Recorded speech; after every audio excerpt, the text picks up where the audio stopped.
sejahtera, selamat pagi. Anda sedang menonton Awani Pagi bersama saya Naila Huda bertemankan rakan tugas Gigi Ahmad dengan pelbagai berita menarik, berita yang mendapat perhatian di astroawani.com. Kita nak kongsikan tentang beberapa perkembangan terbaru sejak PKP ini. Ada inisiatif baru, pawagam padu masuk, ada konsert yang dijalankan dalam normal baru dan sebagainya. Tetapi kita nak mulakan dengan perkembangan kemaskini COVID-19 yang terbaru semalam. Kita mencatatkan 18 kes baru, iaitu peningkatan yang amat besar kalau kita bandingkan sebelum ini. Kita lihat angka kes positif baru COVID-19 ini berada pada angka 1 digit dan sebagainya. Tapi ini kita lihat 2 digit dan 18 kes, iaitu agak tinggi. Dan kalau kita lihat penularan tempatan sahaja pun agak tinggi, iaitu sebanyak 8 kes. Dan kalau kita lihat kenyataan Ketua Pengarah Kesihatan semalam, ia sekaligus menjadikan jumlah kes positif secara keseluruhannya adalah sebanyak 8,755 kes. Dan kata Dr. Nur Hisham dalam kenyataan itu, jumlah kes aktif pula dengan kebolehjangkitan COVID-19 pula adalah 92 kes dan mereka telah pun diasingkan dan diberi rawatan. Dan daripada 18 kes yang dilaporkan itu, 10 kes adalah kes import mendapat jangkitan di luar negara melibatkan 7 orang warga negara Malaysia, 3 bukan warga negara. Dan daripada 8 kes penularan tempatan pula, 6 kes dalam kalangan warga negara Malaysia dan 2 kes kalangan bukan warga negara Malaysia. Kalau kita lihat terperinci kes yang berlaku dalam kalangan warga negara Malaysia, iaitu ada sebanyak 6 kes. Di Sarawak terdapat 4 kes, iaitu kes yang direkodkan di Hospital Umum Sarawak, 1 kes di kluster Pusat Perubatan Kuching dan juga 2 kes saringan di tempat kerja. Manakala 2 kes pula adalah di Terengganu, kluster PUIP Takwa. Dan di wilayah Persekutuan Kuala Lumpur juga ada 1 kes kluster PUI Shirala dan juga Selangor, kes yang disaringkan sebelum berlepas ke luar negara dan tidak bergejala. Jadi ini antara kes-kes yang direkodkan sejak 12 tengah hari semalam, yang juga ada menunjukkan kes tidak bergejala yang dikesan di lapangan terbang. Jadi risiko itu agak membimbangkan kerana sebelum ini kita lihat mungkin ramai yang menerima secara terbuka, ramai yang mengambil mudah mungkin dengan kes-kes positif COVID-19 yang semakin menurun pada angka 1 digit. Tetapi ini satu peningkatan yang agak besar yang juga terkait dengan beberapa kluster terbaru yang dicatatkan. Gigi. Ya, ini antara pengumuman yang juga satu berita yang mengejutkan juga apabila diumumkan KKM telah mengesan 4 kluster baru. 4 kluster baru yang dikenal pasti di negara ini menurut Dr. Nur Hisham. Kluster tersebut membabitkan kluster pesakit dalam siasatan PUI P Takwa, kluster PUI Shirala, kluster Pusat Perubatan Kuching dan kluster Jupiter. Katanya bagi kluster PUI P Takwa, kes indeks kluster tersebut merupakan seorang warga negara Malaysia yang pulang ke Malaysia dari Nigeria pada 11 Julai lalu. Dan juga saringan COVID-19 di pintu masuk antarabangsa KLIA didapati negatif. 3 hari selepas ketibaan di Malaysia, beliau menjalani ujian ulangan COVID-19 kerana mula mengalami gejala yang lebih teruk di mana beliau dikesan positif serta dimasukkan ke Hospital Hulu Terengganu. Ini antara contoh kluster PUI P Takwa yang mana adalah penting untuk kita menjalani kuarantin 14 hari di rumah. Untuk memastikan gejala itu tiada atau ada seperti mana yang dikesan oleh KKM ini. Dan katanya susulan itu 44 kontak telah dikenal pasti dan disaring terutama dalam kalangan ahli keluarga, penumpang dan kru kapal terbang, pemandu teksi serta rakan sekerja. Dan juga ada kluster PUI Shirala pula, kes indeks kluster tersebut adalah seorang bukan warga negara golongan profesional dan tiba di Malaysia pada 6 Julai 2020 atas urusan kerja. Dan sama juga saringan COVID-19 di India, kemudiannya di pintu masuk KLIA didapati negatif, 5 hari kemudian menunjukkan gejala dan menjalani ujian ulangan bagi COVID-19. Ini amat-amat merisaukan dan membimbangkan kerana kita lihat saringan pertama di lapangan terbang itu didapati negatif, tetapi beberapa hari kemudian apabila mengulangi saringan ujian COVID-19 itu didapati positif pula.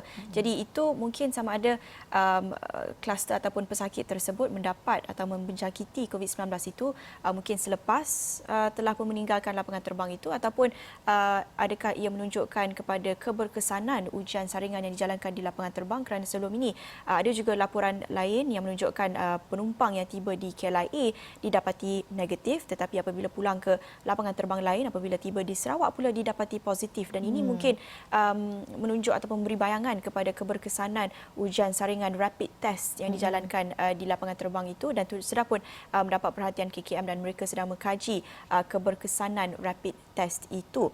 Dan dengan peningkatan kes-kes ini terutamanya di Sarawak, ini satu laporan yang dikeluarkan semalam berdasarkan apa perkongsian pengerusi Jawatan Kuasa Pengurusan Bencana Negeri JBPN Sarawak, Datuk Amar Douglas Uga Embas, katanya semalam pertambahan kes positif ini mungkin merupakan permulaan gelombang kedua COVID-19 di negeri itu.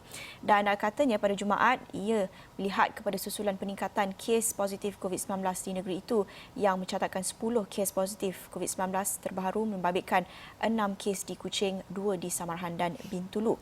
Ini menjadikan jumlah keseluruhan kes positif di Sarawak setakat semalam sebanyak 594 kes. Dan kes terbaru ini menyaksikan daerah Kuching dan Samarhan kembali dikategorikan sebagai zon kuning, manakala Bintulu masih lagi kekal dengan status zon hijau itu. Dan ini kerana 2 kes terbaru dicatatkan di Bintulu melibatkan bukan warga negara dan merupakan kontak rapat kepada kes positif atas kapal LNG Jupiter, iaitu kluster Jupiter, membabitkan pekerja atas kapal yang juga agak membimbangkan sekiranya tercetus penularan wabak COVID-19 itu di kapal Jupiter, itu mungkin akan menyebabkan satu beban yang amat besar kepada petugas kesihatan, sama ada boleh menampung atau tidak jumlah pesakit yang agak tinggi itu. Jadi mungkin ramai yang sudah ambil mudah, mungkin ramai yang sudah mula keluar dan kembali ke normal dengan banyak premis perniagaan, banyak aktiviti ekonomi dan sosial telah pun dibenarkan, tetapi kita lihat sama ada ini disebabkan oleh ujian saringan COVID-19 semakin banyak dijalankan, ataupun mungkin sebab pembukaan semula sektor ekonomi itu mungkin juga menyebabkan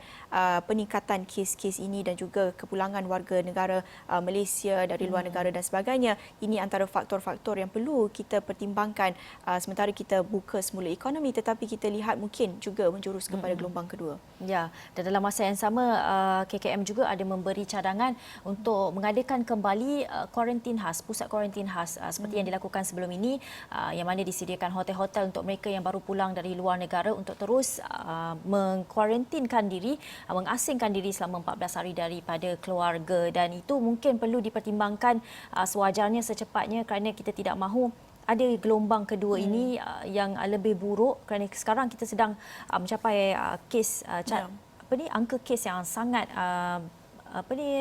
memberangsangkan, kurang daripada apa yang kita alami dahululah masa awal Mac, April dan Mei. Ini juga berlaku di Tokyo. Kalau kita lihat laporan ini, setakat semalam kes baharu COVID-19 di Bandaraya Tokyo juga terus meningkat dengan 293 lagi kes direkodkan pada Jumaat. Dan kata Gubernur Tokyo, pihaknya telah meningkatkan tahap amaran kepada tahap 2 dan membuat persiapan pusat kuarantin yang menempatkan sehingga 2,700 katil. Dan pada Khamis pula, Tokyo merekodkan sebanyak 286 kes yang mana dikuatiri berpunca daripada pembukaan sektor ekonomi yang dilakukan dengan tergesa-gesa. Ini juga kita lihat berlaku di beberapa negara lain di mana susulan pembukaan semula ekonomi, kita lihat peningkatan kes secara mendadak. Jadi ini juga satu peristiwa ataupun fenomena yang kita perlu jangkakan, kita perlu bersedia, dan sebelum ini pihak MKN juga ada memberi amaran mungkin akan kembalikan semula PKP, tetapi mungkin kita tak perlu melihat itu berlaku sekiranya kita semua patuh kepada SOP, kita semua patuh kepada normal baharu itu. Dan untuk itu kita nak dengarkan apa lagi perkongsian dalam kenyataan media yang dikeluarkan KKM semalam. Kita saksikan infografik ini.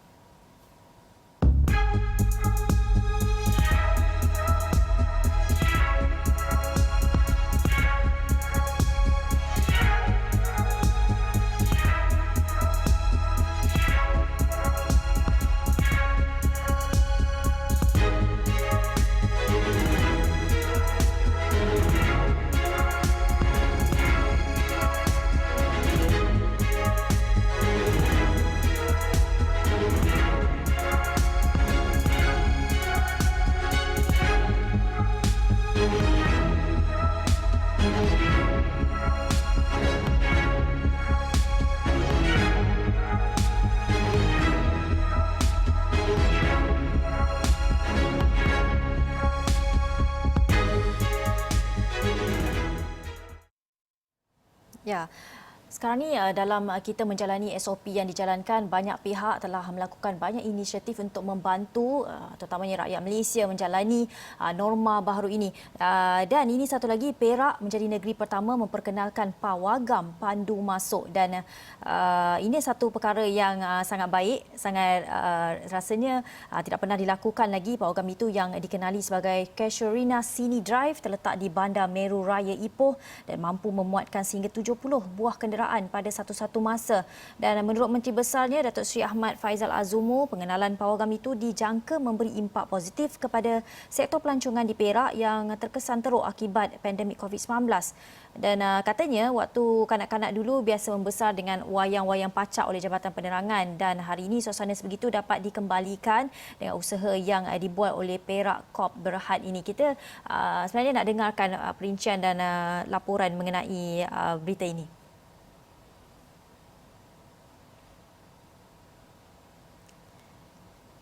Ya, maaf.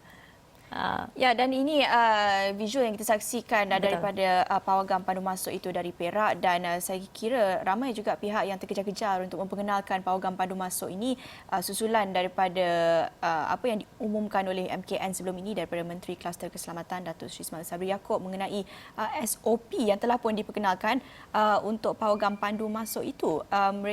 Saya sendiri telah melihat SOP itu. Agak menarik untuk anda order makanan menggunakan hazard light dan sebagainya.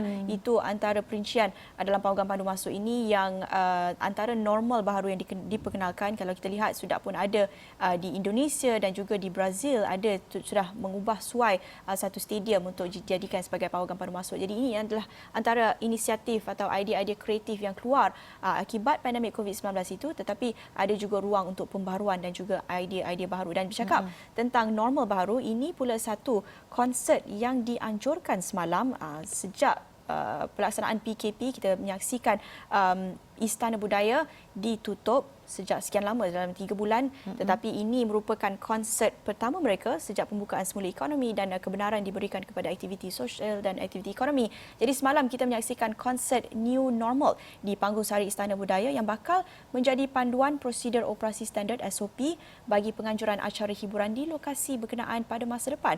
Dan semalam juga hadir pada acara tersebut Menteri Pelancongan, Seni dan Budaya Datuk Seri Nancy Shukri katanya penganjuran acara hiburan di lokasi itu juga bakal diberikan secara percuma sehingga Disember bagi meringankan beban penganjur yang berdepan kerugian ketika tempoh Perintah Kawalan Pergerakan PKP. Jadi kalau kita lihat sebelum ini, bilangan pengunjung turut dihadkan kepada 250 orang bagi panggung sari, tapi kali ini telah dibuka kepada 500 orang dengan mengikut penjarakan sosial yang telah ditetapkan. Dan sebenarnya saya hadir pada konsert New Normal ini semalam yang saya dapat saksikan persembahan oleh Datuk M. Nasir dan juga Zizi Kirana. Agak menarik gabungan itu, dan juga bersertakan dengan orkestra. Dan kalau kita lihat tempat duduk yang dibenarkan hanya satu tempat duduk, dan ada diberikan jarak 2 tempat duduk dan kemudian satu lagi. Jadi penjarakan sosial itu memang dipatuhi dengan ketat. SOP-nya juga pada pintu masuk perlu ambil suhu badan dan juga perlu ambilkan rekod maklumat peribadi dan sebagainya, dan juga crowd controlnya juga agak ketat apa yang dijalankan oleh pihak penganjur di Istana Budaya. Dan sebenarnya semalam konsert normal baharu yang diadakan di Istana Budaya ini bukan saja diadakan sempena pembukaan semula Istana Budaya, tetapi juga untuk meraihkan pengorbanan petugas di Barisan Harapan, frontliners. Jadi semalam kita juga menyaksikan kebanyakan penonton sebenarnya merupakan petugas frontliners KKM dan juga pihak bomba, dan juga beberapa lagu yang dinyanyikan itu yang diadakan adalah buat sempena pengorbanan mereka sepanjang PKP, sepanjang memerangi pandemik COVID-19 ini. Dan ini antara satu idea juga yang diadakan untuk memberikan menggunakan torchlight pada phone itu untuk menunjukkan penghormatan dan peringatan buat mereka yang mengorbankan usaha mereka ketika pandemik COVID-19 ini. Apa yang pasti, ia akan diberikan percuma sehingga Disember ini. Ia merupakan satu peluang menarik buat rakyat Malaysia yang sudah lama tidak pergi ke konsert dan sudah lama tidak melihat persembahan sebab kita sudah PKP dan juga pandemik COVID-19 ini. Ini merupakan satu kelonggaran baru buat mereka di luar sana, mungkin ingin sedikit hiburan lah Dan rasanya kita perlu berhenti berehat seketika. Kembali selepas ini kita akan bawakan perkembangan luar negara.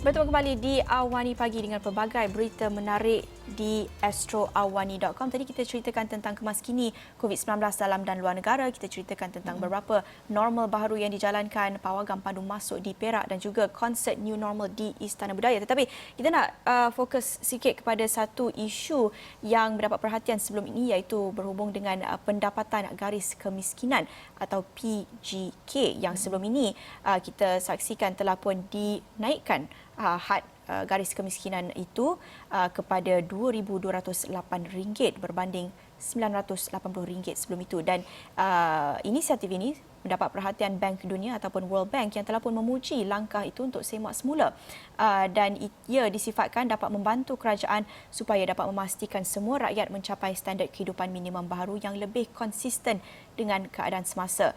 Ini berdasarkan kenyataan oleh ahli ekonomi kanan Bank Dunia Kenneth Simler yang katanya kaedah atau metodologi garis kemiskinan Malaysia sebelum ini tidak dikemaskini sejak 2005 dan nilai sebenarnya tidak berubah sejak dirangka pada 1977.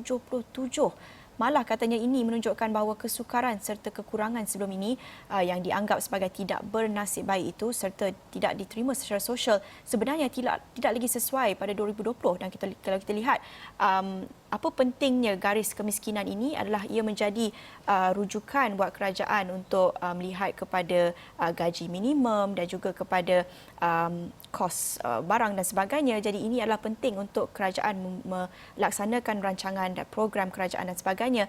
Dan kata dalam kenyataan itu juga peningkatan garis dan kadar kemiskinan itu daripada 0.4% pada 2016 kepada 5.6% 2019 tidak bermakna bahawa masalah itu telah meningkat ataupun rakyat Malaysia lebih miskin berbanding hari sebelum pengumuman PGK itu. Sebaliknya, perbezaan kiraan PGK itu mengikut setiap isi rumah bergantung kepada bilangan mereka yang tinggal bersama serta kos asas barangan dan perkhidmatan di peringkat tempatan yang berbeza di serata Malaysia. Kalau kita lihat, kita sendiri rasa, mungkin tak perlu lihat kepada statistik, kita sendiri rasa kos barang, harga barang semakin meningkat, harga rumah dan sebagainya. Ini antara isu-isu yang sebenarnya kita semua boleh rasa, kita tak perlu lihat kepada statistik sebenarnya, tetapi ini adalah penting untuk kita muktamadkan dalam satu pendapatan garis kemiskinan supaya kerajaan dapat melakukan rancangan yang lebih tepat dan dapat capai sasaran mereka itu. Ini juga berhubung rapat dengan apa yang dilancarkan sebelum ini, laporan Ketua Audit Negara LKAN Siri 3 2018 yang menceritakan tentang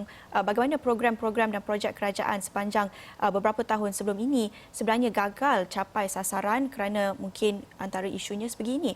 Kalau kita lihat isu-isu ataupun projek-projek kerajaan yang sasarkan terhadap golongan B40 sebenarnya didapati telah tidak capai sasaran, sekitar 30 hingga 40% saja populasi penduduk B40 yang dapat mereka salurkan bantuan-bantuan itu. Jadi kita harap dengan semakan semula pada PGK ini, mungkin kita harap lebih keberkesanan itu dapat kita lihat dalam projek-projek dan rancangan selepas ini. Dan sebelum kita akhiri Awani Pagi, kita ada beberapa berita antarabangsa kita nak kongsikan. Ini juga dapat banyak perhatian di media sosial. Ini sebelum ini kita pun lihat viral di Twitter mengenai sengketa ataupun konflik yang berlaku antara Johnny Depp dan juga bekas isterinya Amber Heard. Dan manakala ini antara perkembangan terkini apabila muka ataupun wajah Johnny Depp yang lebam telah didedahkan di Mahkamah Tinggi Britain. Mahkamah Tinggi Britain mendedahkan foto muka bintang Hollywood Johnny Depp dalam keadaan lebam di tengah-tengah dakwaan bahawa dia ditampar oleh bekas isterinya Amber Heard. Ketika prosiding perbicaraan, Ketua Pengawal Peribadi Depp, Sean Batt, mendakwa Heard sering melakukan serangan fizikal terhadap suaminya ketika perkahwinan mereka sedang goyah. Foto yang dikemukakan itu difailkan bersama kenyataan yang bertulis Batt. Difahamkan Depp berdepan 14 pertuduhan yang dibuat oleh bekas isterinya itu berhubung keganasan rumah tangga antara tahun 2013 dan 2016. Ia termasuk satu kejadian yang berlaku di sebuah pulau di Bahamas, rumah sewa di Australia serta dalam jet peribadi. Bagaimanapun DAP menafikan kesemua pertuduhan yang dikatakan oleh Amber Heard dan mereka telah bercerai pada tahun 2016 dan kalau kita melihat balik situasi yang berlaku antara Johnny Depp dan juga Amber Heard, kalau kita lihat ini adalah serangan fizikal ataupun boleh kita katakan satu keganasan rumah tangga yang mana antara perkara ataupun konflik yang jarang-jarang sekali kita ketengahkan diperkatakan, lebih-lebih lagi kalau mangsanya adalah lelaki, dan selalu kita bawakan adalah berita-berita ataupun kes melibatkan mangsa wanita. Tetapi apabila kalau kita tengok balik Johnny Depp ini adalah contoh suami ataupun lelaki yang menjadi mangsa dan bagaimana dunia menerima dan bagaimana dunia ataupun orang ramai memberi reaksi terhadapnya. Dan ia mungkin merumitkan sedikit keadaan apabila kes ini juga dapat banyak perhatian di media sosial dan ini adalah satu isu ataupun masalah peribadi tetapi dikongsikan kepada orang ramai. Dan sebelum ini kalau kita ikuti kes ini, beberapa gambar bekas isterinya Amber Heard juga dikongsikan, gambar Amber Heard dan juga dengan lebam dan terlukanya. Jadi ini satu isu yang mungkin kita perlu ikuti seluruh proses perbicaraan prosiding di mahkamah itu. Kita lihat apa agaknya dan sama ada keadilan itu dapat dicari dan dapat ditegakkan buat kedua-dua Amber Heard dan juga Johnny Depp. Tetapi apa yang mungkin merumitkan sedikit adalah banyak spekulasi yang dikeluarkan, dilontarkan di media sosial itu, dan mungkin kalau kita lihat kes-kes di mahkamah ini, tetapi sentimen di luar mahkamah itu juga amat penting berhubung dengan kes-kes terutamanya kes keganasan rumah tangga ini. Betul. Dan dalam masa yang sama kita nak bawakan juga perkembangan di Australia yang mana ombak besar yang membadai pantai Australia di utara Sydney telah menyebabkan hakisan pantai yang teruk serta memaksa beberapa penduduk tempatan untuk mengosongkan kediaman mereka yang terletak di tepi laut. Ni ikut kata pepatah, kalau tidak mampu meredah ombak jangan berumah di tepi pantai. Itunya. Beberapa rumah di pesisir pantai Wamberal mengalami kerosakan teruk di bahagian belakang dan balkoni rumah. Selain itu terdapat retakan di bahagian belakang beberapa bangunan. Itu apa yang dialami oleh penduduk yang duduk berdekatan dengan pantai di Sydney. Tapi kita nak berikan rangkuman mengenai berita ini dan juga ada juga berita mengenai hakisan pantai yang berlaku di California. Pengarah alam sekitar dan perancangan Majlis Pesisir Pantai Tengah Steve Cox berkata banyak bangunan yang mengalami kerosakan yang ketara. Menurut beberapa penduduk, pihak berkuasa tempatan tidak memberikan bantuan atau mengambil langkah yang mencukupi bagi mengelakkan berlakunya penghakisan. We're also anxious and frightened and vulnerable and quite frankly angry that we've come to this situation which we knew was going to happen because the revetment wall wasn't built. Ombak mula membadai kawasan pantai tersebut sejak beberapa hari lalu. Di California, lebih 900 anggota bomba disokong pasukan helikopter dan pesawat pengebom air bertungkus lumus memadam kebakaran di kawasan pedalaman California pada Khamis. Menurut jurucakap bomba, kebakaran dikesan di Diablo Range di sebelah barat wilayah itu merebak sehingga 67 km persegi dan kira-kira 20% dilaporkan musnah terbakar. Kira-kira 60 individu terkesan akibat kebakaran itu yang mana operasi pemindahan turut dilakukan serta-merta. Bagaimanapun tiada kematian atau kecederaan dilaporkan daripada kejadian tersebut.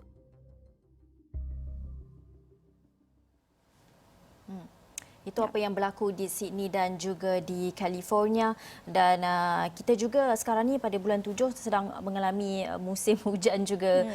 Dan kita harapkan ada juga laporan dibawakan dari Gua Musang yang mana penduduk di sana mengalami banjir yang mana sangat pelik sedikit.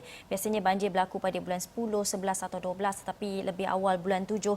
Dan kita harapkan mereka di luar sana berhati-hati pada musim hujan ini untuk mengambil langkah yang berjaga-jaga dalam kita mengikut juga garis panduan yang ditetapkan dalam masa fasa pemulihan ini. Dan itu isu hakisan pantai dan itu pula isu wildfire, kebakaran di hutan dan juga isu banjir dan sebagainya. Ini adalah antara isu-isu yang terkait dengan perubahan iklim ataupun climate change yang mungkin kita dah lupa sedikit apabila kita sibuk dengan pandemik COVID-19 ini. Tapi isu-isu alam sekitar, isu-isu perubahan iklim ini mungkin kita dah terkebelakang sedikit, tapi ini kita memasuki fasa pemulihan dan sebagainya. Ini mungkin kita perlu semak semula dan lihat semula isu-isu ini dan perlu sebenarnya mendapatkan perhatian kerana dalam masa yang sama kita melihat kepada pandemik COVID-19 ini, ramai juga pakar melihatnya sebagai satu isu yang berhubung amat rapat dengan isu alam sekitar dan isu perubahan iklim dengan cara pemakanan dan sebagainya. Jadi wajar mendapat perhatian kita dan banyak lagi laporannya di astroawani.com, tapi kita perlu akhiri Awani Pagi di sini bersama saya Naila Huda Dan saya Gigi Ahmad. Terima kasih kerana menonton. Bye.